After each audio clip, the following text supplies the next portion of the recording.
Everyone, and welcome back to my channel. In this video I'm going to be showing you how I get these pumpkin cookies. It's an easy recipe. So these are the ingredients. I'm going to be using two different sugar, brown and white sugar. I have that pumpkin spicy there, egg, baking powder, some flour, butter and baking soda. Please check the description below for all the ingredients I use. Okay, so now let's proceed. So the first thing I'm going to pour the sugar into my bowl and the butter.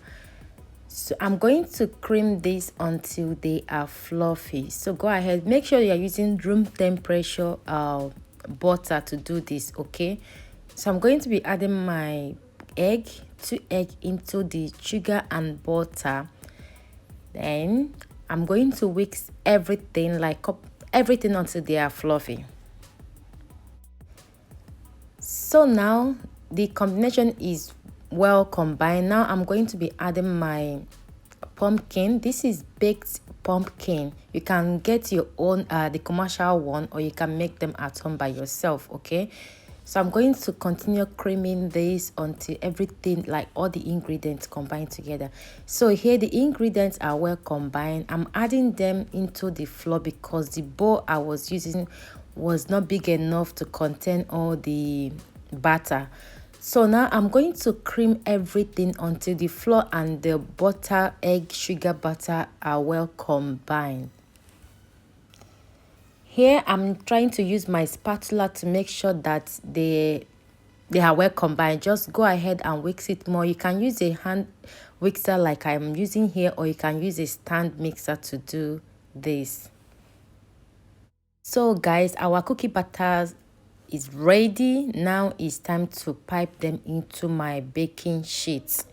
So I've already preheated my oven at 180 degrees, guys. So now I'm using this ice cream scoop to scoop the batter into my baking sheet. You can use tablespoon if you don't have this. 1 tablespoon goes a long way.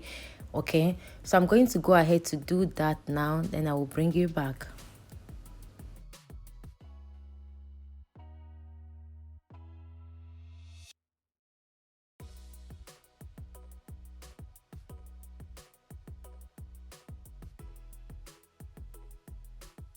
So guys, this is optional. Okay, I'm just adding a sugar, granulated sugar on top of each of the cookie, but this is optional. Okay, you don't have to add it if you don't want, but it actually gives it that a unique taste, I can say. Okay, so if you want, you can give it a try. So now I'm going to pump that into the oven and allow them to bake for 15 to 20 minutes. And here the cookies are ready. As you can see under the cookies, see how much crunchy they are. This is so soft, and I use this exact cookie to make a pumpkin cheesecake. So wait for that recipe. Okay, so now I'm just adding them into my tray. So guys, I hope you enjoy watching this video. Check the description box below for the ingredient. Thank you guys for watching, and I will see you in my next video. God bless you all. Bye.